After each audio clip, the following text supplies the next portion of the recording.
Like growing a business while mourning, while grieving, like That's a that's thing, mission impossible. a skill that a lot of people need to get better at. Adults or teenagers, anybody, is compartmentalizing. So you just described it pretty much. Like, even though you're going through something, you understand, all right, regardless of what I'm personally going through, my business needs to run. As an entrepreneur, like sometimes it's not about working in the business. It's like working on the business. But you can't work on it if you don't step out of the business. So that's what people need to get outside of the comfort zone. Because some people die in the comfort. I mean, just think about the grave. Like how many dreams are taken there.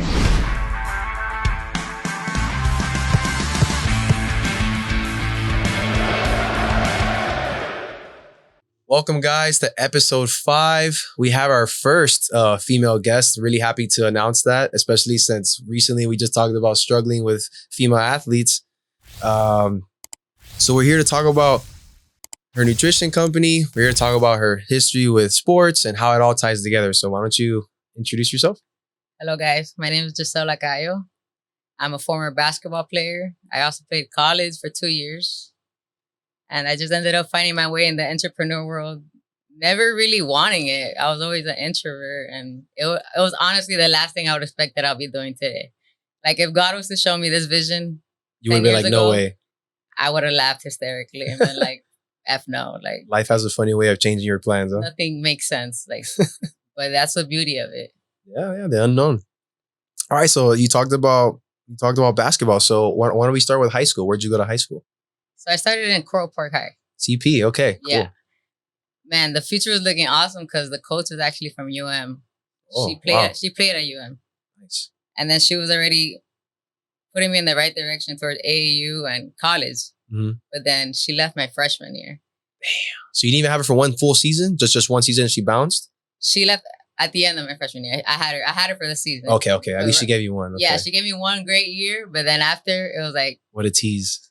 Yeah. But I had faith because she brought in another former player from UM. Oh, so okay. I'm like, okay, it's not bad. Okay. We're still in good footsteps. But it wasn't the same mentorship. And what would you say wasn't the same about it? Like just the caring, the knowledge, a mixture of both? Yeah, it was like my mom. Okay. So you had a great relationship with the first one. Yeah. Okay. She would like take me to practice, take me to church, cook for me. Oh, wow. It was just crazy. So mentor was the real word. Wow. Yeah. That's awesome. She took you under her wing. Yeah. And where did she end up going? She ended up going to Barry University. But that was also hope because I'm like, oh shit, maybe I could play for her. Right? Yeah. When you move up. Yeah. But I don't know. As life goes, I ended up getting a new coach every year, which made me relate to all the people you were interviewing. Mm-hmm. I'm like, I could relate. And one message that I would give to the kids is like, I had it in my heart to leave, but I wanted to be loyal. Yeah. And we feel that responsibility of being loyal. Loyal to what? Like the principal doesn't even know your name. Right. Loyal to a program that doesn't even like, you're just another number. Yeah. I mean, because all my family went there. So I felt like I had a responsibility to do something for Coral Park High. Yeah. I'm not bashing them, but you got to put yourself first as an athlete. So question, what year did you graduate? 2009. So at that time, because I don't know about girls basketball, what would have been a good school to go to at that time for girls basketball? What would it be what? A good high school to go to for girls basketball. A program that sets you up for college. Mm-hmm. No, but I'm saying what schools in the area or what would you have preferred? Well, I played AAU basketball my freshman year. Okay. So the coach from Barella High School was trying to recruit me. Oh, okay. So it was already a thought in my head, but I wanted to be loyal. I needed to prove something at Coral Park High. I hear you.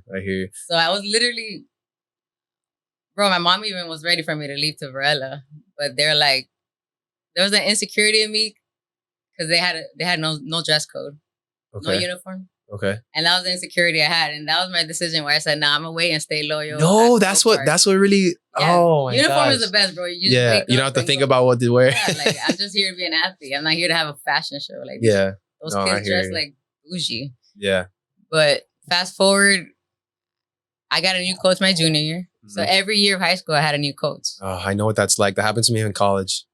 Yeah, I can't imagine it happening in college, but It's frustrating because you build a relationship with someone. You're like, all right, this is it. You know, like especially with your first coach, you were like, man, like she's my mentor, not even just my coach. She's like a good friend. Like she really cares about my well-being. Exactly. And then when she leaves, which you don't blame her because she's stepping up, She put going to herself first. yeah, you know, which is fine. Everyone does that. But now you're like, all right, what do I do? You know? And it says a lot about her too, that she didn't just leave and left you guys high and dry. She actually found another alumni, which says a lot about her. She cared about what she was leaving behind. She didn't just burn a bridge. Definitely. So that's pretty cool. That says like enough about her that I can see for sure. No, for sure. But then the thing is that coach left us off at the end of my sophomore year. So my junior year, I had another coach. How was that third coach? Did it keep going down or did it go up and down? No, it's down. My prime was my freshman year, but it just oh my gosh. So after that year, she kept canceling practice, bro. That's a sign. That's a really bad sign. No coach should be canceling practice at all. So at the end of the year, I'm like, nah, this is it. Like if I don't make a change, I'm not playing college basketball.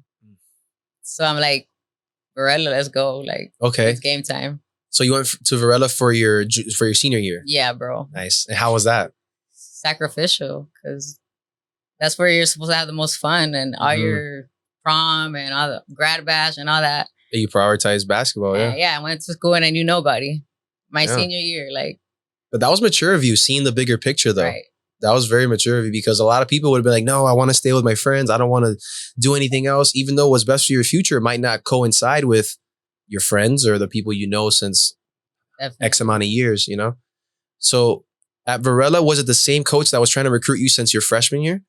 It was actually, he left to go coach St. Thomas. So he left his brother as a head coach. Okay. So and you agree with his brother's philosophy in basketball? Like you got along with him, or did it go bad, or más o menos? No, he had the right mindset. College was the ultimate goal. Nice. Like I transferred and he's like, you need to drop weight if you want to play college basketball. Okay. I'm like, yes, sir. He's like, if you don't drop 10 pounds by the first game of the season, you're not starting. Oof. Like that. So he didn't play games. But it was harsh in a way because at least gave me a plan. Like he's like, fix this problem, but I don't have the solution. Like, as you know, working out is not just how you get results. Like it's nutrition. And that's something that nobody really ever taught me in high school. Same here. I didn't learn anything. No, like if you thought Gatorade was healthy. If you looked at the sugar on that thing, like, I used to eat granola bars that I thought were healthy. They're like super high in carbs, super high in sugar. But I'm not blaming anybody. I just wish I knew about nutrition. Right. Because it would have took my game to a whole nother level. But now that I think about it, I was always hurt.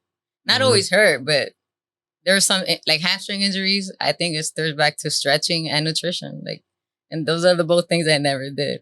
Yeah, I didn't stretch either, ever. Or ate well. I was eating McDonald's trying to budget. Exactly. Pre-game meal with McDonald's. Like, fast food was terrible. Like, what is that? I think that's what led to my calling. Like, that's the reason I ended up with a nutrition company. Like, nice. To do what I couldn't, to be that voice that the young never had. Like, and a lot of people have, that's a great segue, that a lot of people have the misconception that just because you're like 15 years old, that you can't get hurt, that it doesn't matter what you eat. No, if you stretch and take care of your body and you eat the right stuff, you're gonna, like, your improvement, your performance will continue to increase because of that. But people think, oh no, you don't have to stretch because you're so young. Just deal with it when you're like 25, 30, 35, then you can start stretching. No, that logic is terrible. But that's what I was taught. I don't know if that's what you were taught. You know, it's just that's a stretch, but I'll be more like chit chat hour. Like, nobody will take it serious. Go to practice. All right, let's get started. Like, what do you mean? Let's get started. Like, I'm gonna just touch my toes real quick. You know, just all right, cool. I guess I'm ready to go. I don't know if it's because we were hard at it. Maybe they did tell us, but we didn't want to listen. Or it's definitely a mixture of both. Yeah, I was stubborn, but it definitely wasn't pushed at all, though. Like, I wish I had the mentors that would explain the why more, like why you had to do certain things. Honestly, I think it's because they didn't know why. I think that's part of the reation why they didn't explain us the why. Yeah, you're right. I'm not blaming nobody. I just want to be that voice. I feel like the world needs nutrition. Like, you ain't lying. Especially now in the United States, like the ingredients and things that we eat, and like the more I read, the more I'm disappointed in like everything. Like, and we trust these big companies with so many things. That's a whole other podcast. That's a whole other. Don't get me started, bro. I went to Trader Joe's the other day. I was picking up things and putting them back down. It looks appetizing by the front. Right. You start looking at the ingredients and the nutrition facts. No, the advertising is always on point. The advertising and the marketing is always great. But nobody looks at the back. Nobody reads things. Including myself. Now at 30, I'm starting to educate myself on what I'm putting in my body. But that's way too late, especially for athletes. Imagine starting young. Yeah, we're gonna pass it down to generations. Like, yeah, you should be eating real food. Like in the back, if they put Xanax gum or like things that don't make sense, it shouldn't be in your body. Yeah. And it's detrimental. You just don't know that it spills over to all areas of your life. It could be starting something as simple as mental fogginess. Like, yeah. And your nutrition company, do you guys cater to athletes specifically, or just anyone that wants to be healthier? Like anybody just wants to eat better, anyone, live better. We're going for anyone. Awesome. Because I feel like it's for everybody. Like, yeah, anybody can benefit from it. Yeah, like G-Nutrition is not. It's not about the money. It's really a calling because I am not a chef. I do not know how to cook. I can't even cook eggs, bro. Like, we have a professional chef and we have professional ingredients, natural food. Like the ingredients you're gonna get is real food. It's not gonna be all this scientific names that don't make sense in your labels. And speaking of ingredients and labels and all that stuff, so when you guys now with COVID, and then things happening with, everything has been unfolding, a lot of adversity, a lot of curveballs at you. What have been some things that you've had to deal with that I don't own a nutrition company that I might not know? Like, what are some things, maybe like inflation or things costing more or whatever, like what are some things you've dealt with? Inflation for sure. Everything got taxed, right? I'm assuming. Everything, especially the protein, like simple as chicken, double the price. Oof. So when people be like, yo, can you give me a discount? Like, you're like, yeah. This is not McDonald's. Like, this is real food. It's probably more healthy than what you cook at home. Like, but honestly, COVID helped. Like, really? In what way? Talk to me. So G-Nutrition has a long story. We've been 7 years running, but we were running as another company before. Okay. But in 2020, we rebranded as G-Nutrition. And it was right before the pandemic started. Okay. In March, I believe, 2020. Okay. So everybody was going to deliveries. That's when it started happening. You hopped on the perfect time then. That was good. Bro, I was God's enlightenment because I'm sure it wasn't for me. Like, literally, it felt like the roads were open for us. Like, nobody could leave their house.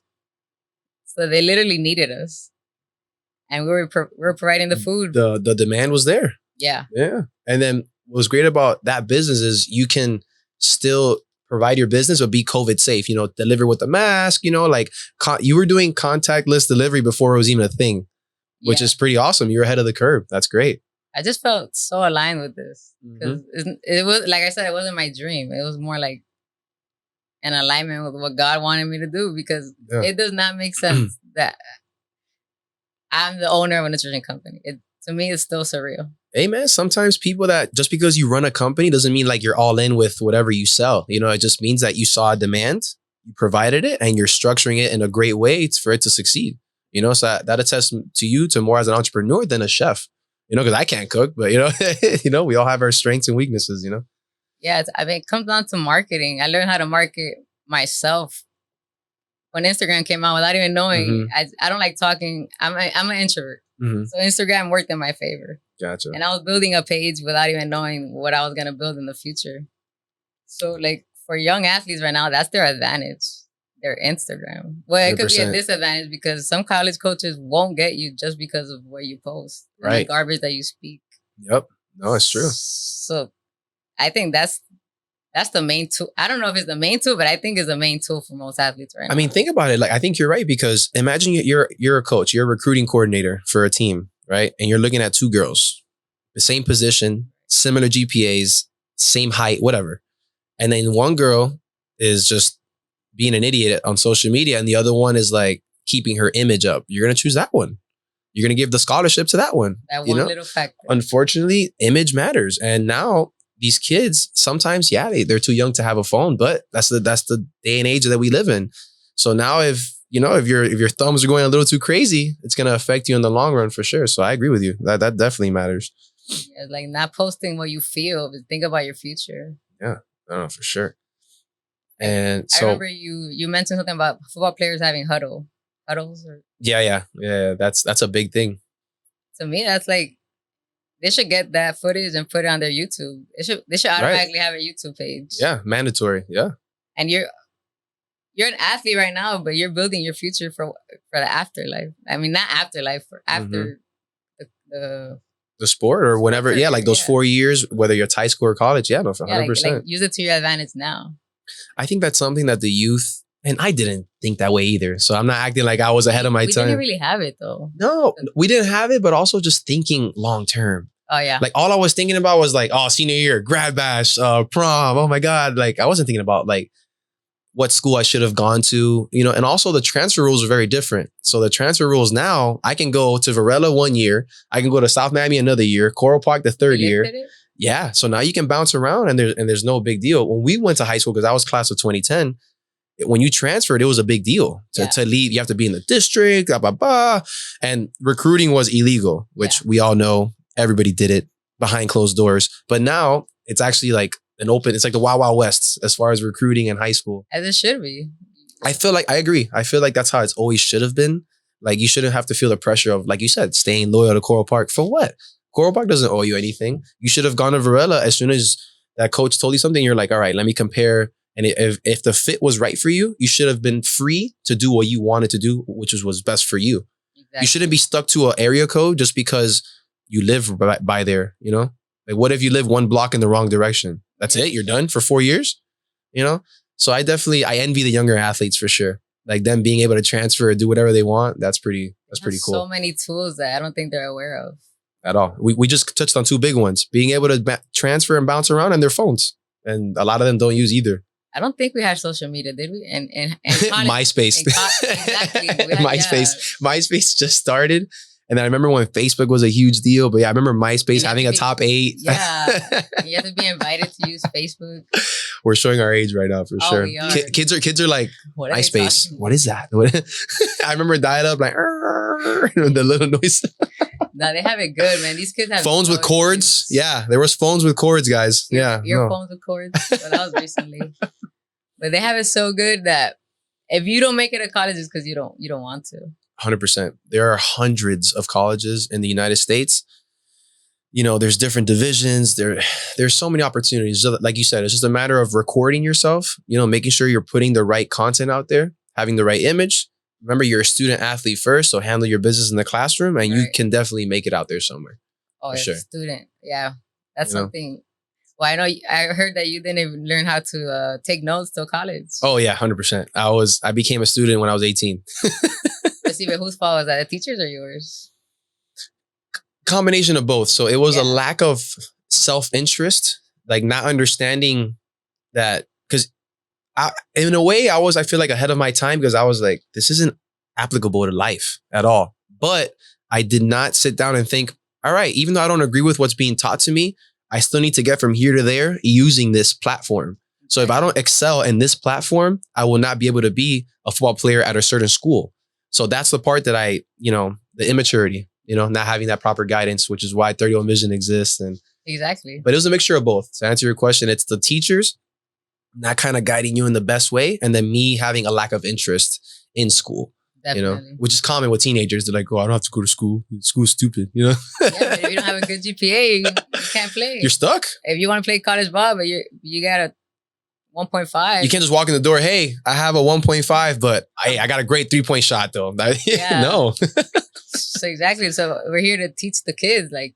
Yeah. Your GPA is like your business card. It's like your foot in the door, And it gives you a better opportunity at schools. Like, you don't have to end up at a JUCO. Mm-hmm. You can end up at a D2, D3. Yeah. I mean, it's not all about D1. Yeah, 100%. But you could definitely increase your chances. Yeah, like just care a little more about the little things. Just a little bit more. Just care a little bit more. Yeah. No, that's definitely, I agree with that. So how would you say playing basketball, just being an athlete, how did that help you, negatives and positives with G Nutrition? Like in what ways did they tie together? I think that's the only reason I was able to push through when I wanted to quit. Because I had some dark moments. Oh, some. I just saw the light recently. That's why I'm able to be here, because I have time. If you would have hit me up like 6 months earlier, I would have been, I can't. Because I was drowned in work. I hear you.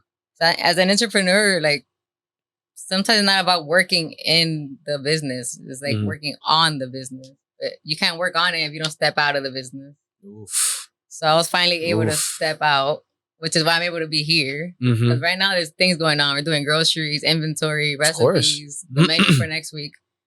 But thankfully I have a team that I no longer have to, I could be here and they could take care of that. That's a blessing. Yeah. That means your business is growing. That's awesome. Definitely. Like where I am right now, I could cry just thinking about it, but I won't get emotional. But to answer That's what awesome. was the question exactly? That how being a basketball player Yeah. and, you know, being an athlete, how did that impact G Nutrition? Positives and negatives, anything? Well, okay, let's be real.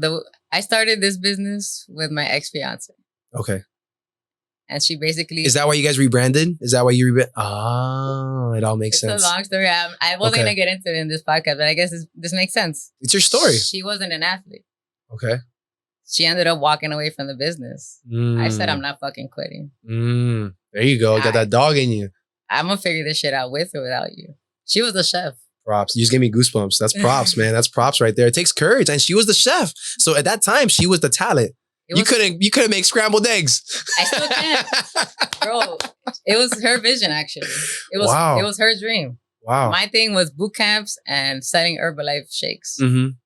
That I was gonna become a millionaire with that.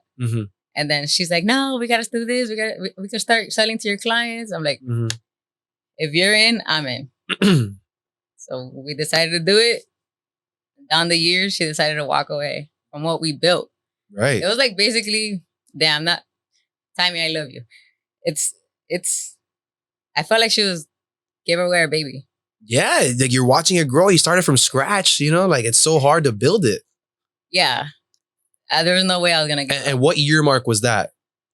Like 4, 5? 2018. Okay. But we started in it was at the 2-year mark. 2 years. Oh, so young. Yeah, the baby was still little. Yeah. But I saw the vision. Like, I guess I started seeing what she couldn't see. But I think that's the gift that God gave me. I'm a visionary. Like, it takes courage. I don't see what's in front of me. I see so much more. Like, when I walked into this room, I saw way more than what it was. Like, yeah. But that's a gift that not everybody has.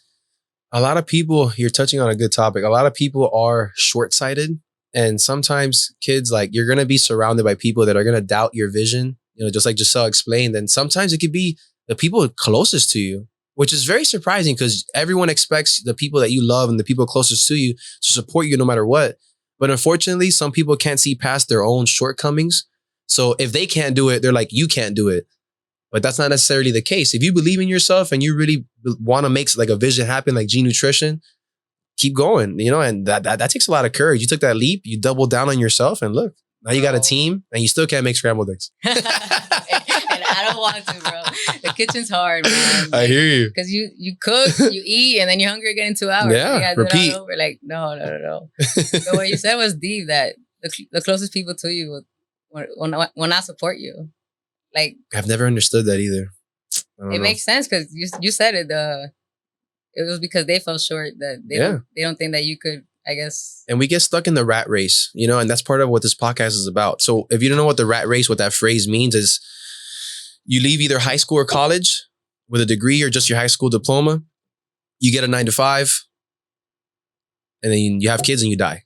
That's the rat race, you know, which isn't really, you pay your student loans, you pay bills, you can't save, you can't buy property, you can't do nothing. You're just an employee your whole life. And now I'm not knocking people that are employees. Don't get me wrong.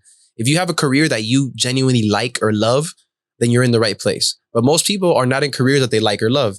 So that's what the rat race is. So it takes courage to do it on your own, especially when your partner leaves, you know, personal and business, both. It takes courage, man. Like you're in a tough emotional place mentally and you're like, you know what? No, I'm going to do this, you know? The most hardest thing. I mean, I thought that was going to be the hardest thing. It never stops. No, but as soon as rebranding G Nutrition, within the year, my great grandmother dies. Oh, so that was like growing a business while mourning, while grieving. Like that's thing. That's mission impossible. And the thing about grieving is, like, even if you Google it, the stages, you don't know what stage you're in sometimes. Like, you know, like some days you're sad, some days you're just super angry, you know, and everything in between. And some days you're just in a cloud, like you don't know, like you're not processing anything, like life is just passing you by and there's nobody home. So that's tough, man. Being an entrepreneur, people expect you, demand of you, you know, the meals, everything, but they don't know that Giselle has a life. Like you have things going on, you know? So person. It says a lot about your work ethic too, because a lot of people look for any excuse to stop working. I haven't heard you say a reason you stopped, you know, and someone close to you passed away, your significant other didn't want to believe in the or the previous brand name anymore. You know, it says a lot about your work ethic and your drive and your vision. Thank you. It takes all of that to succeed. Hell yeah. I mean, I remember I would put on, I would always wear sunglasses. Mm-hmm. So nobody could see my eyes because you don't know if I'm crying, you don't know if I'm happy, you don't know if I'm sad, but I'm not going to show you. Yeah. I'm going to walk in and smile. A skill that a lot of people need to get better at, adults or teenagers, anybody, is compartmentalizing. So you just described it pretty much. Like, even though you're going through something, you understand, all right, regardless of what I'm personally going through, my business needs to run. That's X's and O's. That's dots. That's, you know, cross the T's, dot the I's. So no matter what, you're going to do what you got to do. You know what I'm saying? And compartmentalizing, you know, like cry later, cry at the house. You know, once you finish your job for the day, all right, now I can be emotional. And that's a skill. Like being able to like hold off on your emotions for the greater good of your business. Because there's a lot of people that they can't handle their emotions. So like, let's say like you're having a meeting with me and we want to partner brands up and you're like bawling, crying, you're hysterical. Like, I'm not going to want to work with you. But if you show me that there's nothing going on, we'll make it happen. And then you can be sad in the car. You cry in the car. Exactly. And that's how grieving is. Like grieving, you don't know when you're going to bust out crying. You don't know when you're going to be sad or mad or, you know. So it's definitely a skill. It's an emotional skill for sure. Yeah, I mean, I guess running the business, I didn't think I had time to grieve. Like I couldn't. Would you say it was good to have a distraction too? A little bit? Yeah. Something to keep your mind busy a little bit? Definitely. I would have lost my shit if I had nothing to do. Yeah, sitting down, just thinking about it. But you definitely have to take the time to grieve. Yeah. That's what I've been doing lately. I've been finding myself. Like now that I'm outside of the business, I've been able to focus on me. Like what do I need? What makes me happy? Like I didn't even know. Like as an athlete, I don't think I had much emotions. Like it was just that dog. Like you gotta win. Like you win this game and it's like, no, I don't care with the next one. Playoffs or you're like a hamster on a wheel for 4 years. Yeah. Like I don't think I ever decompressed from that athlete mode. And I'm tapping into something new now. It's weird. It's like literally a whole new world. Yeah. Oh yeah. Like there's more to life than being an athlete. Like I feel like I missed out on my creativity. I missed out on like, now I sing.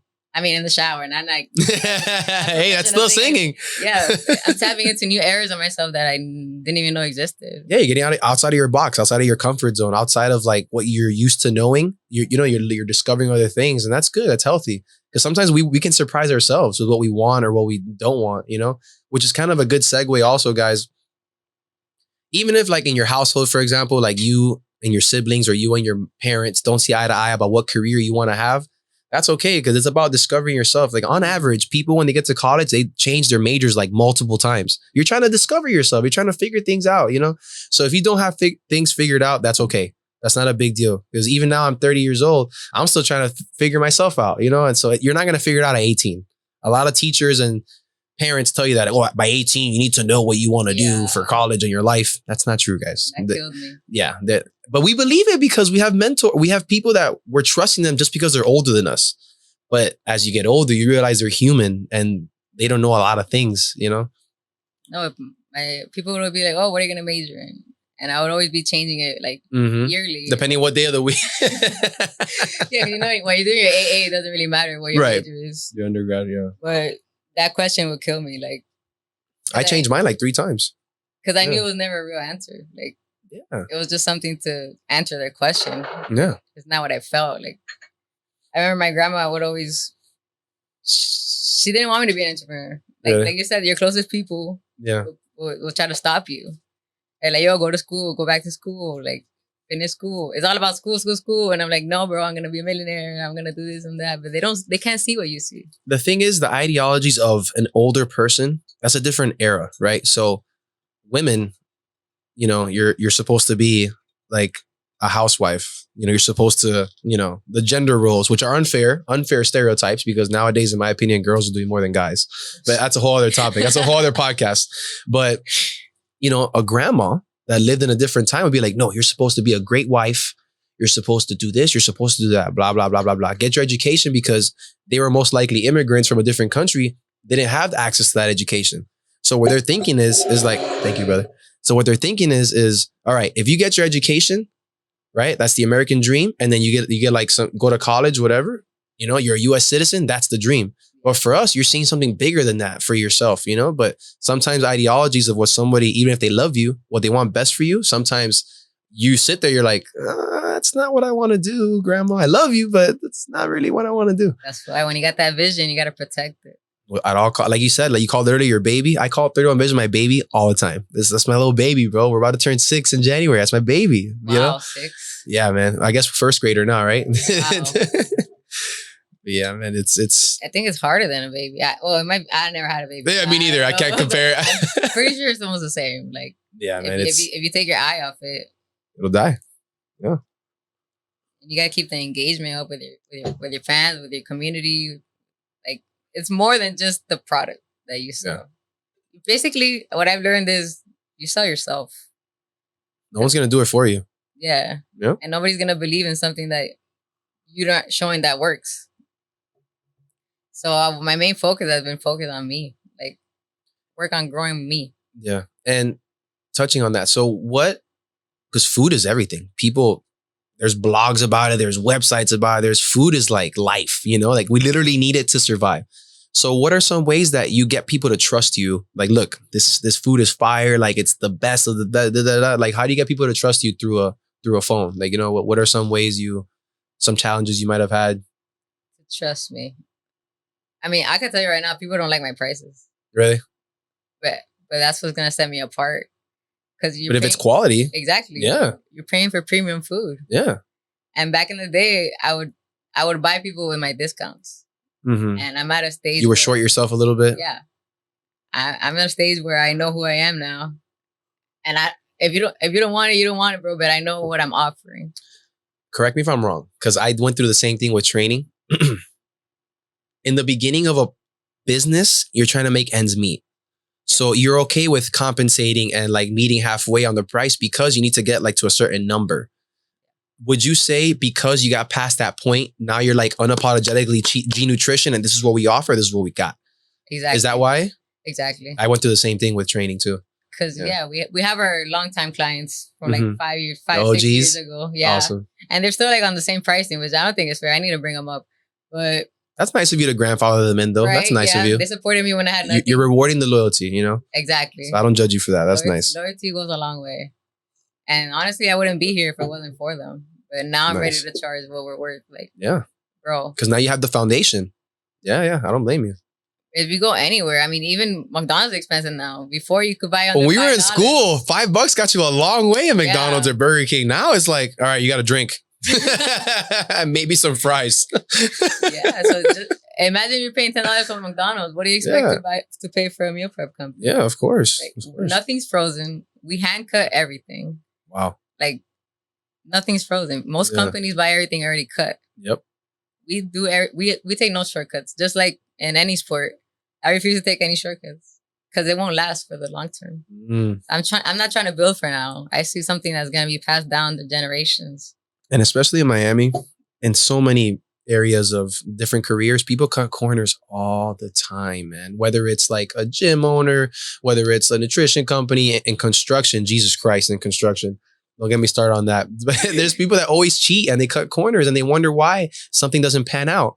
Sometimes in the short term, guys, like you not cutting corners like Giselle just described, it might not pan out right there in front of your face. But in the long run, those little decisions where she decided quality over quantity or quality over like, trying to cut corners. Now look, now she's thriving, she's running the business and doesn't have to be there all the time, which is what every business owner wants. You want to have a business that runs itself. Yeah. But that takes a certain skill level. It takes a certain amount of growth, so it took years for you, for anybody. Oh yeah. I think my blessing is as an athlete, you just go and do it. Like fearless. Like I think my blessing was that I wasn't that smart.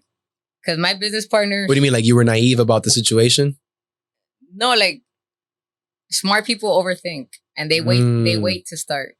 Like they need the perfect business plan. Perfect moment. Yeah. Like, no, I just did it.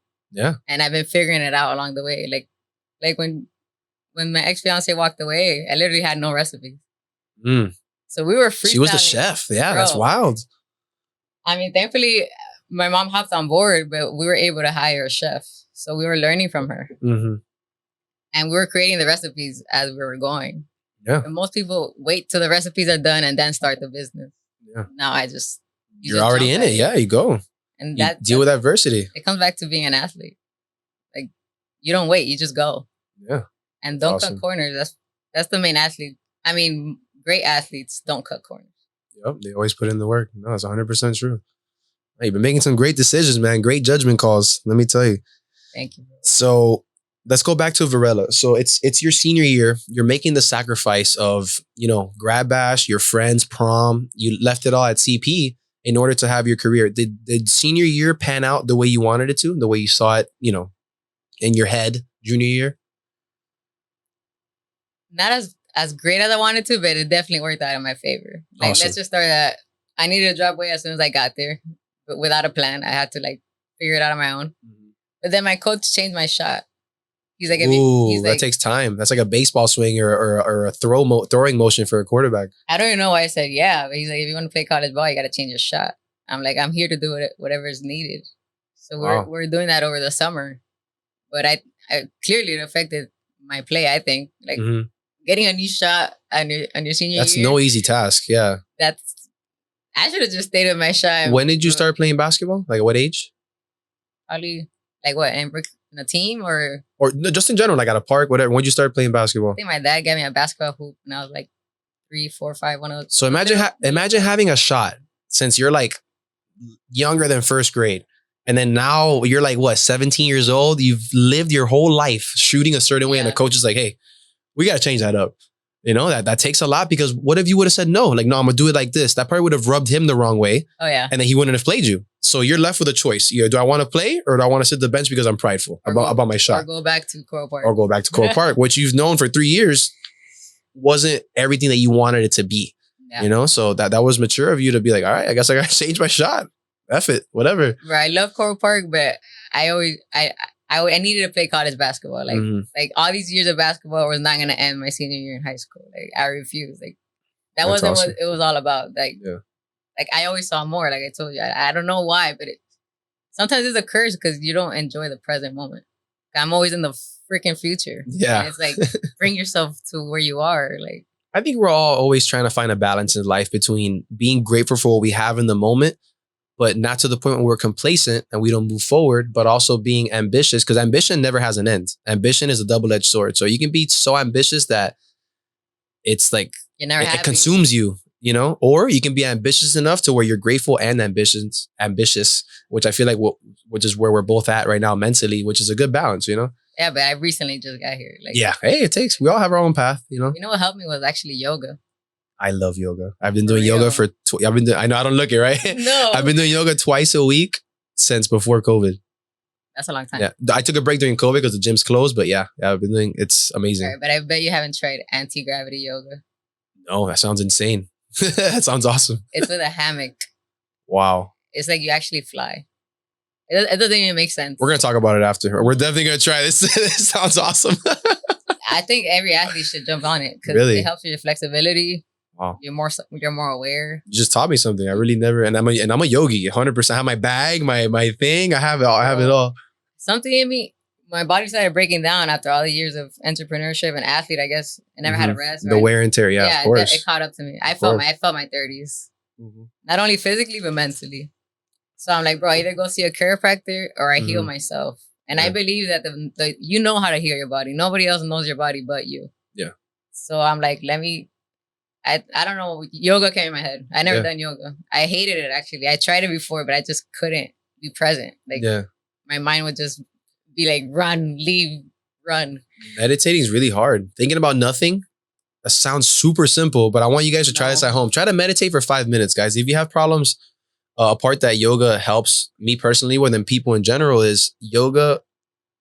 You can meditate while you're doing yoga. So working on your breathing, keeping your mind clear. And you'd be surprised, especially with our phones, how hard it is nowadays for you to just think about nothing. You can correct me if I'm wrong, but Yeah. Meditating is hard, man. Like as soon, all right, what am I eating for lunch? All right, what am I doing for this? What am I doing for work? You know, what do I have to do?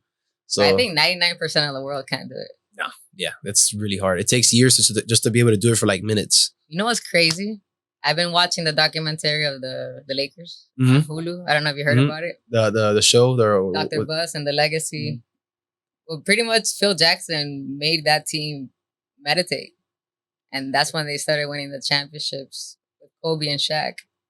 that's Meditation. huge. Like Yeah, the fact when I heard that, I was like, oh my God. And that's what he used with Michael Jordan. And that's when you could lock into that.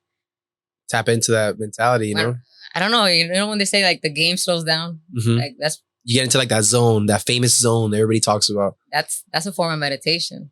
So I wish I would have done yoga back in my playing days. I would have been an assassin because I Yeah. don't think I was fully present there like as I could have been. No, 100%. So, guys, as the levels go up in any sport, the talent level, the disparity between the best player and the worst player gets smaller and smaller and smaller and smaller.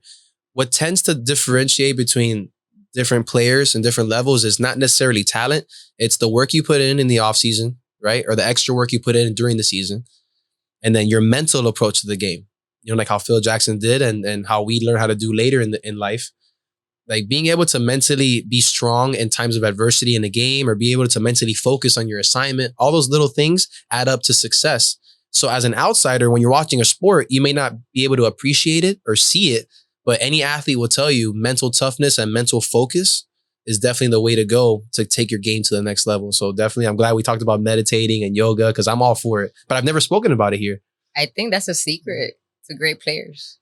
Like the mentality. It's not just physical. Like I think that's the least of it in sports. From the shoulders up, baby. From the shoulders up. Yep. But most young kids don't know or don't care or just don't have that. I think most of them don't know. I think most of them just don't know. Yeah, because someone would have told me, hey, do yoga and meditate and see what it does for you. Knowing me, I would have tried it. I probably would have been looked at them like, it's not going to work. But I would have probably still tried it, you know? I mean, something my uncle, thank God I had my uncle to mentor me during my career. We would have like, I don't know what it's called, but he would make me close my eyes. And he would pretty much start talking to me like if we were playing. And he would like... Or he put you in the moment? He'll walk me through the games. So I was able to... Actually, that's probably why I'm a visionary. I was able to see myself before the actual game. Self-affirmation is huge. How you talk to yourself, how you put yourself in certain scenarios. So I read this book called Mind Gym. It came out years ago. And that's pretty much what the author would do. Like Ronaldo, it was either Ronaldo or Messi. And he was talking about famous athletes that they would lay down and put a towel over their head, over their eyes, and just lay down and just chill, right? And visualize themselves having the perfect game, making the goal, making the right passes, doing, so you hit it right on the head. Like your mental approach to the game, like seeing yourself with the shot clock winding down, you know, making that right pass, you know, making that right shot. So definitely seeing yourself succeed, guys, is a huge thing because our minds tend to jump to the negative first. For whatever reason, whether you're an adult, adolescent, or a child, for whatever reason, when something is new, we're like, I don't think that's going to work.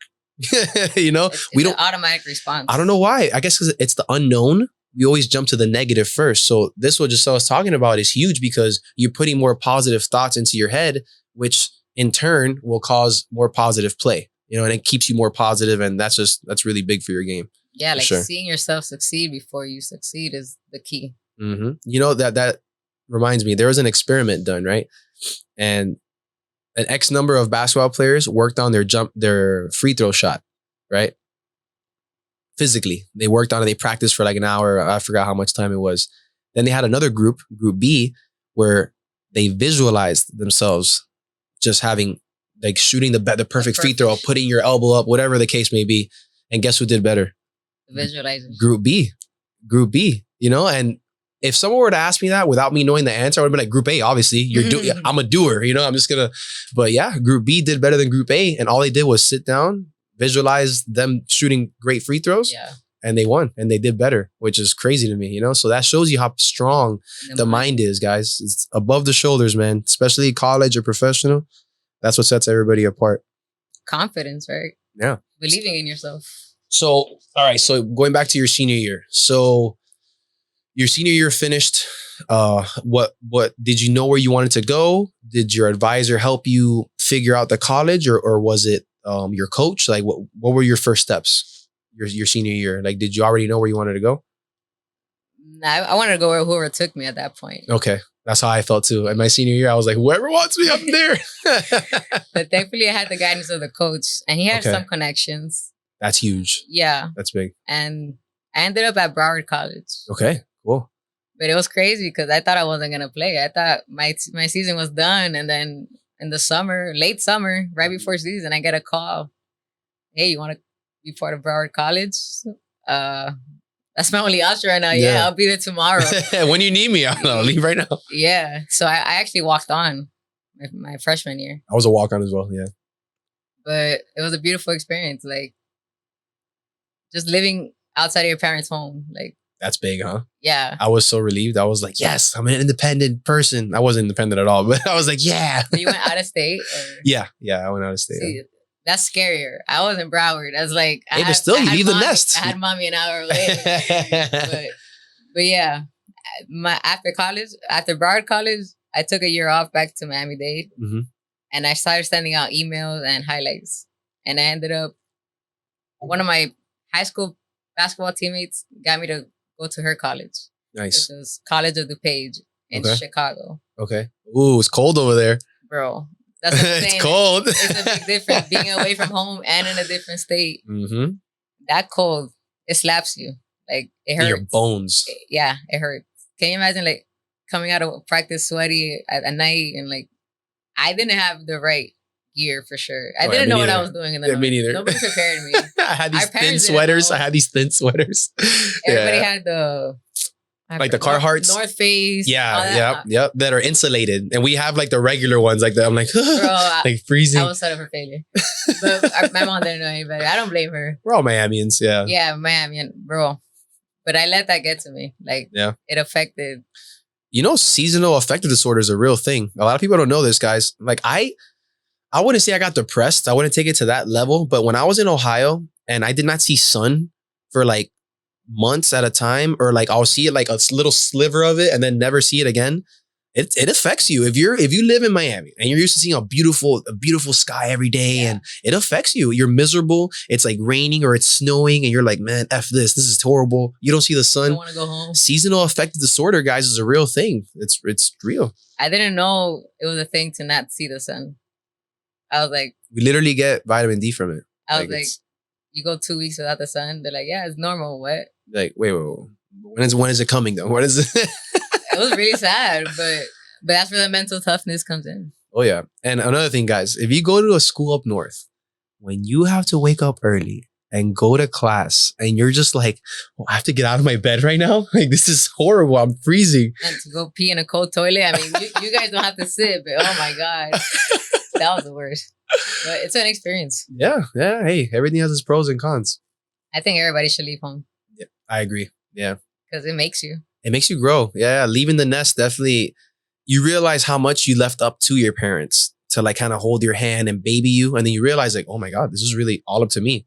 Like if I wanted to fail right now, I can fail. I can do horrible in class. Like, I feel like you kind of realize like, this is all on my shoulders, you know? So either it's going to make you or break you, you know? Exactly. Yeah, no, for sure. So would you say you were always good at adjusting to scenarios, or did college help you get better at that? Like at, unforeseen circumstances and stuff like that. I think leaving. Right? Made you grow a little bit? Was the answer to that. Because I would have probably stayed a mommy's girl my whole life. Yeah.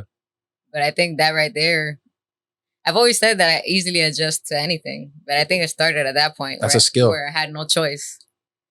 Like, it's either that or go home. And I wasn't going to go home. Literally, yeah. You're like, I'm not going home a failure. I'm going to do this. But I would say be prepared for the cold. Whoever goes to school up north, like, get prepared. Like, yeah, like, and I just felt always like stiff, bro. Like, yeah, it's hard. And you play in a court. Imagine playing football, bro. I felt like I can never warm up.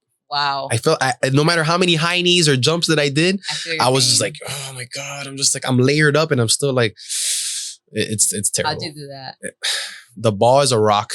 People, when they hit you, you're like, oh, like you feel it in your bones. Like it was bad. It was bad. So how were you able to play at your best? Like, believe it or not, sounds rough. Believe it or not, it is. But believe it or not, your body adjusts. Like I went from not having the right gear on to being able to be like in 40 something degree weather, 50 degrees in like shorts and a sweater, like 4 months later. You adapted. Yeah, exactly. You're Your a body. comedian. But then when I go back home, as soon as the plane lands, I'm like, oh my God, it's humidity. I'm already sweating.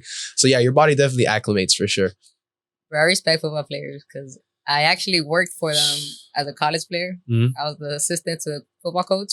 Oh, so you saw all the nitty gritty, all this craziness. Yeah, I thought basketball was intense. No, you guys, it doesn't stop. It's like So much weight testosterone. room, film, practice, It's a job. study hall. Then you back to the weight room. It was like an all day, like Yeah. it's yeah. intense. Since football is more structured, we have more meetings. Like soccer, What are the meetings about? So and many basketball. Is that soccer and basketball? You're more free to do things. You know, like yeah, there's plays in soccer and basketball, but in football, since you reset every play, it's more structured. So coaches have more control over the game. So they want to like brainwash you. You know, like look, this is what we have to do. You know, like in basketball, like they're trusting you with the ball. In soccer, they're trusting you to make the right pass. see. But in football, it's like, you better make that pass. Oh, you know what I'm saying? Like, you better do this assignment. It's more black and white, you know? But you guys taught me how to be a student of the game for real. Like That is true. that's something You have that to I be. wish I would have done. I honestly didn't pay attention in my film. I think that's key. It's huge. It's ignorant. It was ignorant of me. Because usually with athletes, guys, like we tend to, when other people succeed, we tend to dismiss it. Like, oh, they played against a trash team. That girl isn't that good as a shooting guard. You know, like she can't handle me. And then when you succeed, you're like, no, it's because I'm that good. You know, but film has a way of showing you that it's not as good as you think or it's not as bad as you think. It's somewhere in the middle there. So film study, guys, nowadays you have your phone, there's no excuse, you know, whether it's your parents recording or whether you play football and you have your huddle, whatever. Go over your footage, go over your mistakes, you know, try to fix your mistakes, you know, ask your coach questions, show that you're engaged, show that you care. And I think that'll go a long way in a few ways for sure. Yeah, perfecting your fundamentals. Craft, yeah, it's huge. That's all you need to make it a college. That's what college coaches are looking for. Mm-hmm. Like, I mean, they want to see a baller, but they want to see your fundamentals. Like, did you visit your school in Chicago before you went? Or as soon as you went, that was the first time you ever saw anything? I had no choice. I mean, it was either that or stay at Miami-Dade. I'm out. Like, that was my last shot. Okay. So you didn't visit? No, I pretty much you were like, yeah, I'm going. This is my only. Yeah, it took me like my luggage. My mom came with me, but it was more like a drop off. Gotcha. was Is there a reason why you didn't do 2 years in Broward before you went to Chicago? Or you just saw an opportunity, you just took it as soon as it came? Again, the head coach left. Of Broward? After my Oh my God. After my freshman year. That's so frustrating.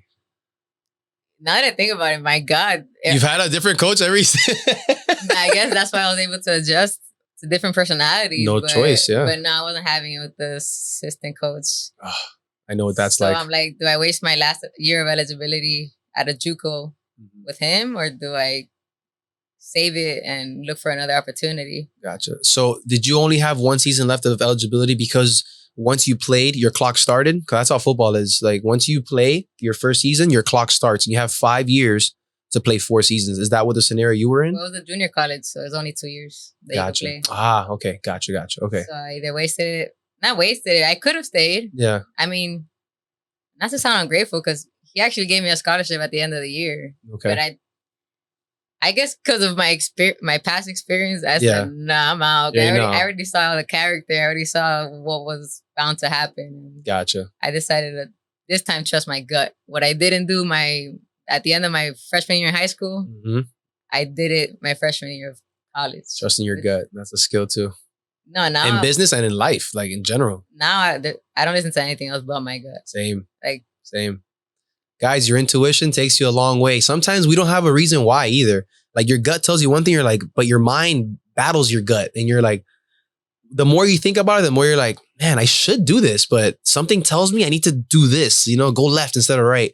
So yeah, definitely listen to your gut, guys, when you make those judgment calls. It's never wrong. No. It has yet to be wrong. No. And when you go against it, that's when bad stuff, in my personal experience, the times that I've gone against my gut, negative experiences for sure. So I'm glad you brought that up. So once you finished, so we're going back here. So you finished Chicago. Were you planning on continuing to play, or you knew like Chicago that season was your last and then you wanted to start your life in Miami, or like what was your mindset at that time? No, my ideal dream was playing 4 years in college basketball. Okay. You know what's crazy is that I never did the party life in high school. Really? I never did the drugs in high school. Gotcha. That's good. Straight arrow. But now we get to college and you have, it's all exposed to you. You have different voices in your head, different things you've never been open to. Right. Yeah. Distractions everywhere. Oh, yeah. And Chicago's a big city, so you have plenty of things to do. Yeah. But I think that's the main problem. Not problem with athletes, but I feel like for sure it is. You're starting at a way younger age now. The drinking, smoking weed.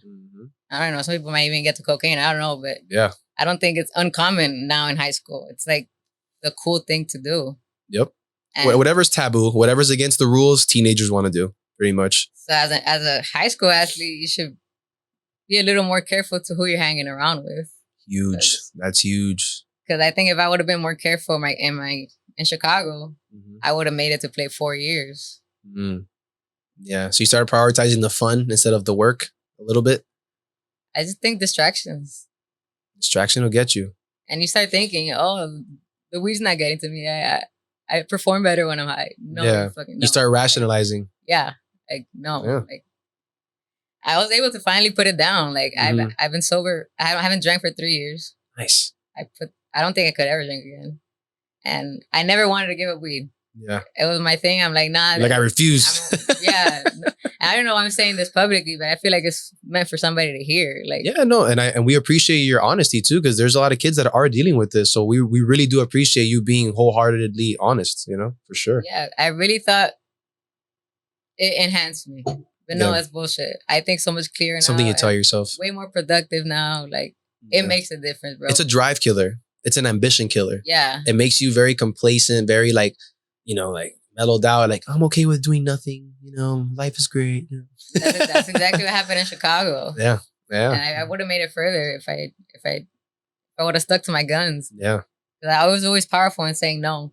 I don't know what happened to that, but I definitely brought it back. I think the case with a lot of kids is, and I'm not trying to judge any parents, guys. I'm not even a parent myself, so don't take this personally. I think a lot of parents, they restrict their kids so much. They just choke them and they put them in a bubble from the real world. And then once these kids turn 18 and they go to a college out of state or out of the city or whatever, now it's like overstimulation. Like, where do I go? So it's very easy because there's only one right path.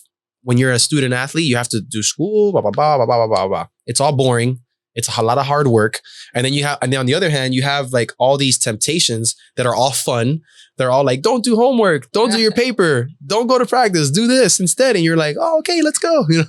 So it's very easy to fall into temptation and fun if you weren't used to saying no, or if you weren't used to like staying focused. So definitely, guys, when you transition from high school to college, or sometimes in high school, we live in Miami. I think it's starting in high school now. Yeah, Miami's a huge city. Like the temptation is there, for sure.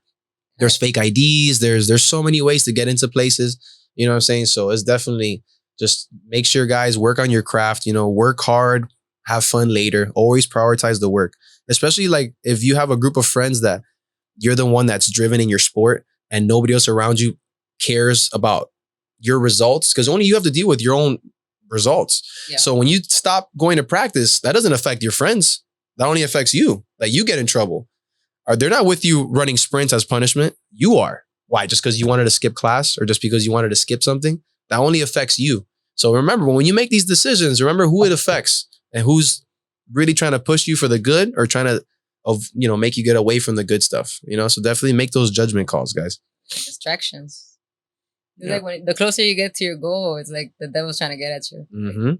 Like that's when you get attacked the most. When you're close to your goal. When you're getting the most resistance, I could have made it to another D2 or D3 maybe. Yeah. I could have. Yeah. But the distractions, I wasn't putting in the extra work anymore. I remember that's something Andres talked about last episode too, about not putting in the extra work. Like that's huge. Doing the little things like we spoke about, not cutting corners. That's huge, man. Where I put in the extra work all my life until you got to Chicago. You're right there. Yeah, that happens. That's why you're showing other people what to do and what not to do. That's why we appreciate you being here, Like, how bad do you want it, right? Like, So you are our first, happy to say, you're our first female guest, right? Our first Thank female you. entrepreneur here.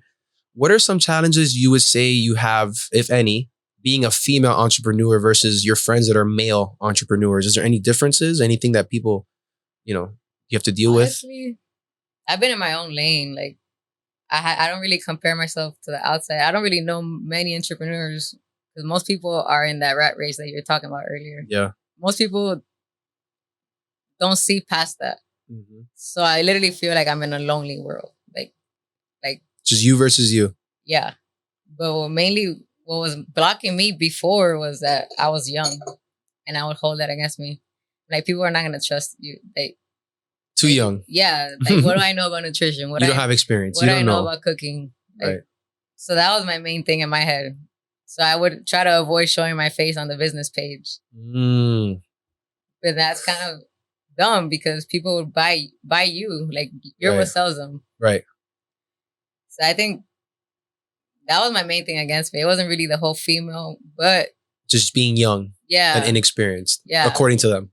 I guess that was just my own insecurity because Yeah. I don't even think. And we all have them. When you run a business, we all have things that we worry about. That's normal for sure. Okay. So if you can travel in time, right, and talk to your younger self, whether it's in high school or college, like what would be like one or two pieces of advice you would give your younger self? Bro, put God first. Like, wow, I was trying to do it all on my own in my 20s. Okay. I believed in like astronomy and the zodiac signs, and Yeah, yeah. I believed in affirmations, Mhm. and I thought I was God. Like I had the power to do everything. I felt invincible, Okay, and no, you could only go so far alone. it's huge. Yeah, And you have not only that, but you have to go through so much through your trials and errors. When you listen to your gut, when the gut is basically the Holy Spirit, like guiding you. Mm-hmm. So you're really not alone, but when you choose to do it alone, you have a longer way to go. So I really wish I would have put my faith first. I didn't work on my faith after high school. Okay. I started believing in Everything else besides that. Yeah, like Buddhism and conspiracy theories and like all this crazy shit. And now that I'm getting back to like learning who God is, like this life isn't about you. Like Yeah. like even what you think you want to do, like He has such a greater plan for you. Yeah. And look, you didn't see yourself doing this, and then you and your ex-fiance went separate ways. You could have easily, in another world, in another lifetime, you could have easily have stopped right there and started a whole other career. But this is your path, and look, and you're doing awesome. You're doing amazing. I could have gone back to what was easy to me, like personal training. Go back to your boot comfort camps. zone. Yeah, comfort zone. Yep. So I've been out of that comfort zone for so many years. But It's a great place to be. It's mental. It's just like spiritual warfare. It's like for sure. But that's what people need to get outside of the comfort zone. Because some people die in the comfort zone. Yep, the rat race. Going back to that rat race we spoke about. Yep. I mean, just think about the grave. Like how many dreams are taken there. Like, yeah. So before we wrap it up, do you have any specific pieces of advice for any young viewers, any young female basketball players, or just young athletes in general? Anything you might want to tell them? I feel like they got all the tools they need to succeed, really. Like, basically, you need to sit down with yourself and look at yourself in the mirror. And maybe it's not college basketball, but ask yourself, what do you want to do? And commit to it. Because I feel like most of the time we think we know what we want, but we're not clear on the target. Yeah. So then we're not clear on the goal. We're kind of just floating around. We're not clear on what we have to do daily. Yeah. So I think the first question is finding out what you really want and not letting it be someone else's voice in your head. Oof, that's huge. Like, because sometimes sports leads to bigger things. It's not all about sports. Right. Like, I would say, what do they call when you just do one sport all year? I would say to like change sports. Yeah, like do multiple sports in a season in a year. Like have fun. Yeah, like there's more to life than that one game or one sport. Like I wish I would have adventured into other things. Yeah. I wish I would have tapped into other aspects, but I was like diehard basketball. Yeah, like that dictated your mood and everything. Yeah, no, I would be pissed all the time losing. Like I was always pissed. Like, yeah, same here. So it's like enjoy the ride, like be present, and don't be scared to try new things. Like that's what it's all about. And mainly, I never believed it, but really, relationships, Mm. networking. That's what's gonna get you to where you want to be. It's not always the degree. Yep. It's Or- about who you know, not what you know I sometimes. never believed it, but it's so freaking true. And that saying was right in our face all the time. And we never like, oh yeah, we It was dismissed really it. annoying to hear. Yeah. You're like, what I know matters, all right? Yeah. I didn't want to talk to people, but Yeah. that's really the key, like communication. That's honestly what I'm working on now. Like I even started going to therapy now. Awesome. I really want to. Man, you're fearless, man. You'll do whatever. I'm telling you, I'm bashing this shell around me. Yeah. I literally want to break it. You're breaking down barriers. Yeah, That's awesome. I'm trying to tap into things that nobody in my family has ever tapped into. That's awesome. That's why it's also a lonely road. But 1000%. that's how you also know you're on the right road. Like if I see everybody going this way, I'm gonna go this way. So as a kid, don't follow the peer pressure. Like it's okay to be alone. Like Love it. Yeah, like take out the distractions and just focus on what you want. And create a plan for it and make it happen. Like I literally have no special gifts. The way I tell my mom all the time, like, Mom, like, I don't know how I'm here. Like I've literally just spoken this shit into existence. Yeah. I've literally. You're a person of action, you know? But I have nothing special. But I literally believe it with my words and my thoughts. And that's special. Yeah. Up here. Yeah. And that's what the kids need. Affirmations. Sometimes the parents don't give it to you. Sometimes the parents are the one that kill the dreams before the kid even steps out of the house. Oh my God, that's so true. So it's like the belief in yourself is the key. Like I say Kobe and Kanye are like all about themselves. But like you need that drive. Like you need that belief. Most people don't have that belief in themselves. No. They could act like they do. Right. But like you gotta feel it. Yeah. No, it's 100%. All right, guys. So that wraps it up for today. Make sure to, if you need any meals, make sure to hit up Giselle. Check out the handle at the bottom of the screen. Make sure to subscribe, like, and share. Thank you guys for tuning in.